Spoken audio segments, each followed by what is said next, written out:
ಹೊಡಿಬೇಕಿತ್ತ ಹೌದಪ್ಪ SP ಬಾಲಸುಬ್ರಹ್ಮಣ್ಯ ಹೋಗ್ಯಾರ next ನಿನ್ನ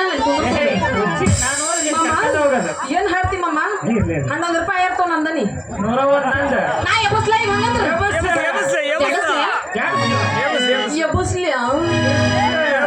ನೀ ಎತ್ತಾಗದೀನಿ ಯಾ ಲೋಕದಾಗದೀನಿ ನಾ ಎಬಸ್ಲಿ ಅಂದ್ರ ತ್ರಾಸ್ ಒಂದ್ ಹೇಳಕತ್ತೀನಿ ಮಗ ಎಬಸ್ ಅಂತ ನಿಂದ ಇವತ್ತು ಹೇಳಂಗಿಲ್ಲ ಏನಿದ್ರು ನಮ್ಮ ಅಂತಮ್ರದ ಎಬಸು ನೀಗ